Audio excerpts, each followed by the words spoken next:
Life rarely asks for permission before it changes us. In the sterile quiet of a hospital, where the clock doesn't tick but breathes in pulses, Claire Monroe found herself at the edge of a request no protocol had ever prepared her for. What happens when compassion blurs the lines of what's right? When comfort becomes intimate? This story is not about scandal. It's about silence, presence, and a nurse who gave more than care and perhaps took something for herself in return. Before we begin, don't forget to subscribe to our channel and activate the notifications so you won't miss any of our emotionally charged stories that reveal the raw complexity of human nature. The sound of the monitors was low but constant, like the ticking of a clock without hands. Claire Monroe walked through Wing C of Spokane Memorial as if she already knew every stain on the floor, every creak of the half-open doors, every scent mixed between antiseptic and dead flowers. It was late winter in Washington. Outside, tiny flakes were falling slowly, almost in reverence to the rhythm of the hospital. Inside, time was immeasurable. There were rooms where stories were coming to an end. Some noisy, others like Mr. Delaney's, silent. He had been there for 3 weeks. Bone cancer, liver metastasis, prognosis of 2 days. 78 years old, former mechanic, widower. He spoke little, but when he did, he looked Claire in the eyes as if saying goodbye in slow motion. She, on the other hand, had grown used to not feeling, to being ethical, precise, nothing when needed. That night, he waited for the assistant nurse to leave. He whispered, "Claire, may I ask you something?" She came closer, sat on the edge of the bed, holding the clipboard without haste. His eyes trembled. "Of course, Mr. Delaney. It's just that. I haven't seen something truly beautiful and real in a long time, something that reminds me I'm still here. Before I go." Claire stayed silent for 11 seconds, counted mentally, looked at him, the wrinkled face, translucent skin, weak chest. He was no longer a man desiring, just a faint echo of it, a reflection, a wish with no future. She closed the door, locked it, returned, standing, slowly unbuttoned the first 3 buttons of her coat, adjusted her blouse subtly, revealing just enough for the gesture to carry silent meaning. There was no eroticism, but there was warmth. His eyes filled with tears. He said nothing. She composed herself, fixed the coat, touched his hand. "Thank you, sweetheart," he murmured with a faint smile that belonged to a man in his 20s. He passed away 6 hours later. That night, already home, Claire slowly removed her coat. The apartment was dark. Only the kitchen counter light was on. She sat in front of the camera, ran her fingers through her hair, took a deep breath, opened Velvet Room, the platform where she had 312 loyal subscribers. She recorded a short video, said nothing, just looked into the lens and repeated the same gentle, silent gesture from earlier. A restrained offering, ritualistic, as if reliving something that made her exist. She turned off the phone, took a long shower, and slept for the first time in weeks without dreaming of death. The next morning was gray. Not stormy, not rainy, just gray like a ceiling of silence. Claire took her coffee without sugar, standing by the window. Her apartment faced an empty alley and the back of a laundromat, the kind of view that never surprised, never disappointed, like her life. She checked her Velvet Room inbox. 5 new messages, some grateful, some pleading. One disturbing in its poetry, "You are the last warm light before the curtain." Claire closed the app and got dressed slowly, her movements heavy with something she refused to name. At the hospital, the staff was already reshuffling patients and preparing room 203 for the next terminal case. Claire passed the open door, the bed stripped.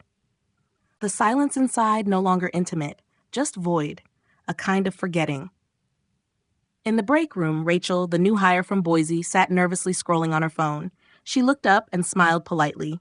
Claire nodded back, expression neutral. "Busy night?" Rachel asked. Claire poured coffee into a paper cup. "Not more than usual." Rachel hesitated, then added, "I heard Mr. Delaney passed. He was nice." "He was tired," Claire replied, almost kindly. She left the room before Rachel could ask more. The girl had good intentions, but her eyes were too wide, too ready to see something they shouldn't. In room 207, the new patient, Thomas Burke, 43, had late-stage ALS. His body was failing, but his mind remained sharp. As Claire adjusted his IV and noted his vitals, she felt his gaze linger. "You look familiar," he said slowly with effort. Claire froze for a fraction of a second, then smiled. "I get that sometimes." "No," he insisted, voice thin. "I've seen you somewhere different." He didn't push, but the silence that followed was not empty. It vibrated. Later, during his sponge bath, he closed his eyes and whispered, "Your hands remind me of someone I knew online." Claire didn't react. She finished in silence, respectful, efficient.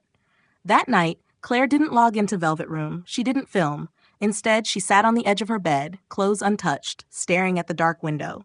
Somewhere in the city, someone was remembering her through a screen. And she was remembering something else. The way Mr. Delaney's eyes had softened, not from lust, but from the sheer relief of being seen. She touched the side of her neck gently, as if it were his hand, and exhaled. The hospital cafeteria smelled like overcooked vegetables and diluted coffee. Claire stirred her drink slowly, her eyes fixed on nothing in particular. Around her, conversations blended into a soft, meaningless hum. Rachel passed by her table but didn't stop this time. Claire appreciated the distance. It preserved the illusion that what she did at night didn't belong to this place. That afternoon, she received a phone call from a woman named Madeline, daughter of a patient, Leonard, who had just been admitted. Madeline's voice cracked with guilt and exhaustion. "I can't be there every day, but he doesn't deserve to die alone." Claire listened, assured her that Leonard would be treated with dignity. What she didn't say, sometimes dignity required crossing invisible lines. Leonard arrived quiet and well-dressed. A retired high school teacher. Prostate cancer, stage 4. He asked for books and listened to classical music. On the third night, after she helped him back to bed and adjusted his oxygen tube, Leonard whispered, "I used to have this favorite place on the internet where a woman made quiet things feel sacred again." Claire met his gaze. He didn't smile, but his eyes told her he knew. She didn't deny it. "Sometimes quiet is all we need," she said softly. Leonard nodded. Sometimes that's everything. Claire stayed longer in his room that night. They talked about Debussy, about teaching, about fear. He never made a request, but when she turned off the light, he whispered, "Thank you for being kind." The following days, she visited him more often, under the guise of checking vitals. There was something ritualistic about their silences.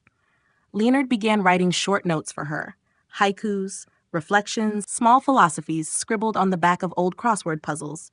She kept them in her locker, folded with care. Rachel noticed. She asked once, casually, "You two talk a lot?" Claire responded with a faint shrug.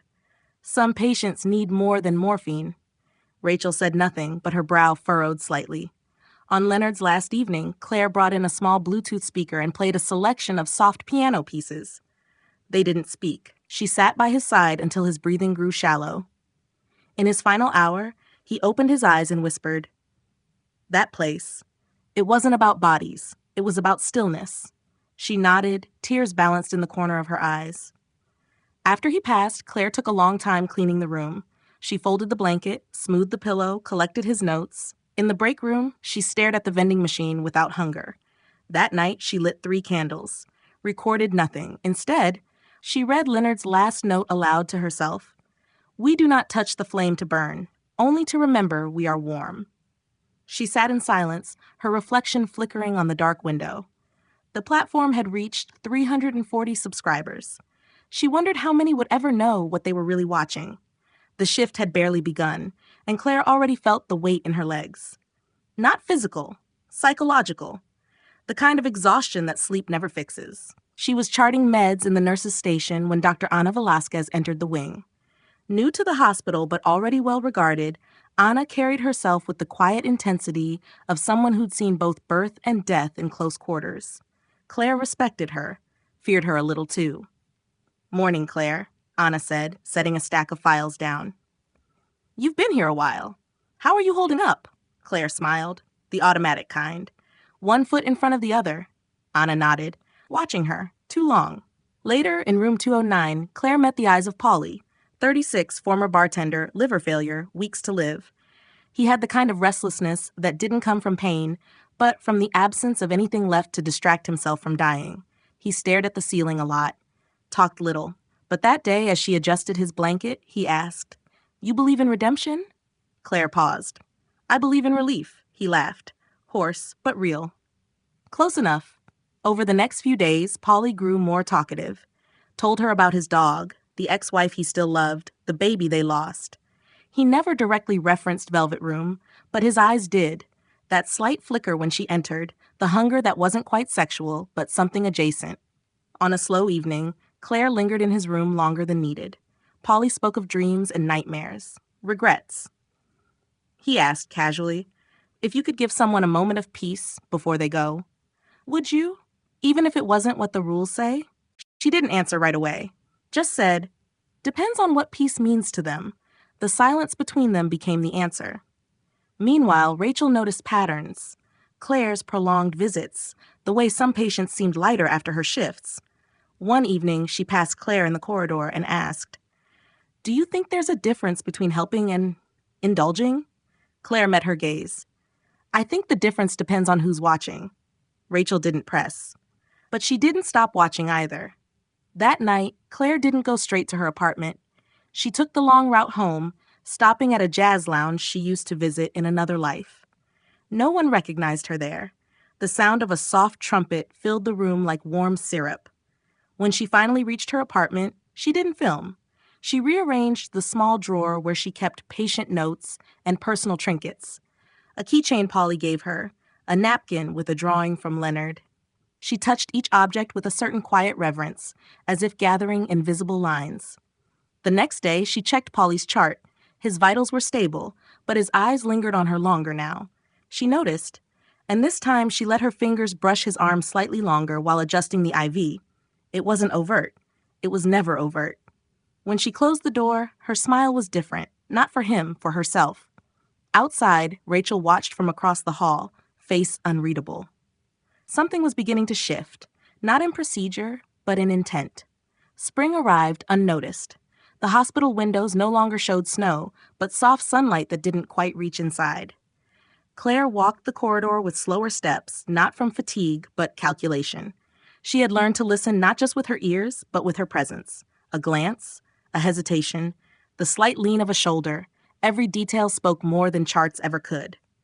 In room 214, a new patient had arrived. Daniel McCrae, 51, construction supervisor, single. Diagnosed late, his hands were large, calloused, his voice slow but clear. Claire noticed how he avoided looking anyone in the eye except her. You ever get tired of pretending you're just a nurse? He asked on the second day. She raised an eyebrow. I don't pretend anything. I just do my job. He smirked. Some jobs go beyond what's on paper. That night, she returned to his room after final rounds. No clipboard. Just a glass of water she said he might need. They talked a little about nothing. Then, as she adjusted the edge of his blanket, her wrist brushed his forearm. She didn't pull back. Her voice dropped when she said goodnight. Not by much, just enough. The next day, he asked if she could be the one to bathe him. Claire said she'd see what she could do. And she did, slowly, carefully. Nothing improper, but something lingered in the air, like smoke after a candle is blown out. Lately, a few subtle murmurs had begun to ripple through the nurse rotation schedules. Requests from new male patients, some direct, others couched in vague preference, had a recurring pattern. They asked for Claire. Some even rescheduled routine checks to align with her shifts. It hadn't become official talk. Not yet. But Rachel noticed, and she started counting. Her tone still respectful, but increasingly alert. She mentioned patient behavior, requests, repeated patterns. She shared her concerns in passing with Dr. Velasquez, who listened in silence, eyes unreadable. Claire noticed, of course she did, and yet she didn't stop. In her apartment, she began deleting some older Velvet Room videos, not out of guilt, but to reshape the archive. More voice, less form. Still gestures, still stillness, but now layered with reflections, sometimes quotes from patients, sometimes words she couldn't say aloud at work. Her latest post was titled, "There are places where touch is memory, not need." Daniel watched it. Claire knew, though he never said so.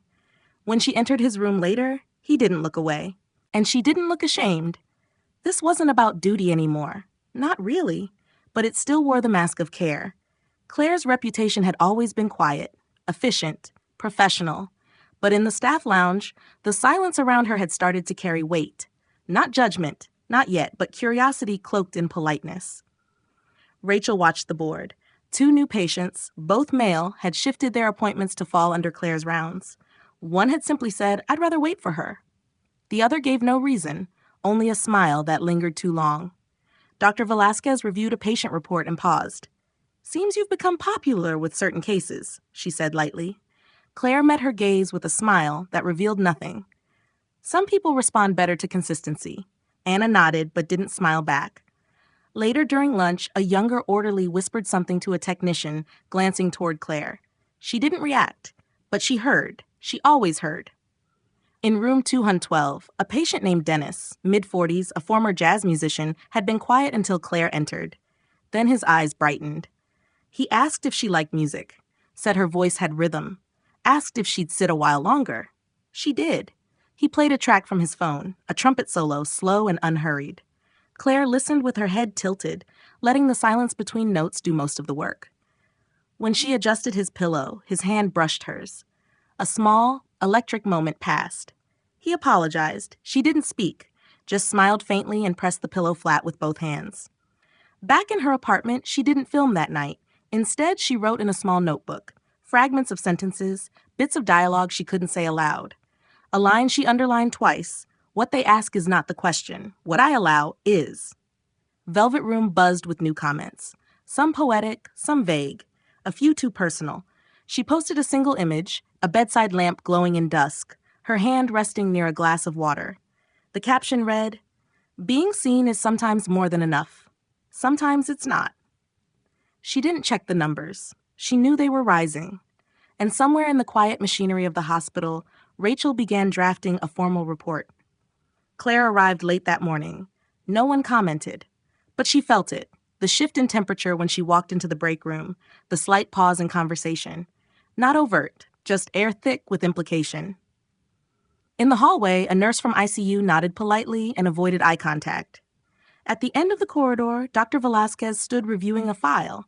She looked up, saw Claire, and offered a measured nod. Rachel hadn't said anything yet, but her presence had become more deliberate, always nearby, always watching without watching. That afternoon, Claire checked in on Dennis again. He was more alert, his voice softer. He asked if she'd come back later, maybe bring a book. She agreed, and when she returned, she read to him in a low voice, a passage about rivers and time. When she paused, he said, "You know you do more than heal. You change the air in the room." Claire smiled. "That's not in the manual." He looked at her for a long moment, and she didn't look away. Later, outside his door, Rachel stood with a clipboard in her hand, pretending to review meds. Claire walked past without a word. In the staff meeting the next morning, Anna mentioned, almost in passing, "We've had a few staff concerns about emotional boundaries. Nothing formal yet, but we'll be reviewing care protocols soon." No one looked at Claire, but the room felt like it had tilted slightly in her direction. That night, Claire lit 2 candles in her apartment and didn't record. Instead, she arranged her lamp, a scarf, and a book of poetry on a side table, took a photo, captioned it, "Sometimes care is a language no one taught us. We just remember it." She lay back on her couch, eyes open in the dark. She didn't feel guilt, but she felt something, and it was growing. Spring deepened, and the hospital air turned heavy with pollen and hush. The days lengthened, but time inside remained suspended, stretched between beeping monitors and quiet confessions. Rachel submitted her report. It wasn't accusatory. It was measured, clinical, careful, a log of observations, repeated patterns, emotional favoritism, patient requests, a suggestion that maybe the boundaries around Claire's care were becoming porous. Anna read it twice before saying anything. "We'll proceed delicately," she said, more to herself than to Rachel. Claire was summoned for a conversation, not disciplinary, just exploratory. The kind that lingers.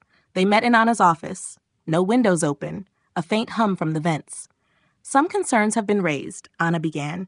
Claire sat straight, calm. "About what exactly?" Anna didn't flinch. "About how your patients respond to you, how some request you specifically, and how you respond to them." Claire held her gaze.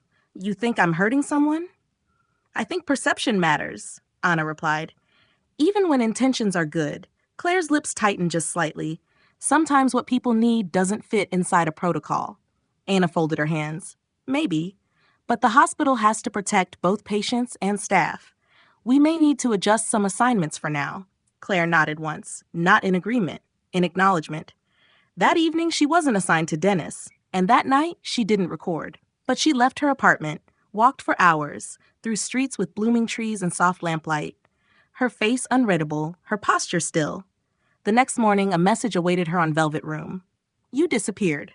I waited for the light. She read it 3 times. Didn't reply. Instead, she turned off her notifications. Just for a while. And for the first time in weeks, she requested to be placed in a different wing.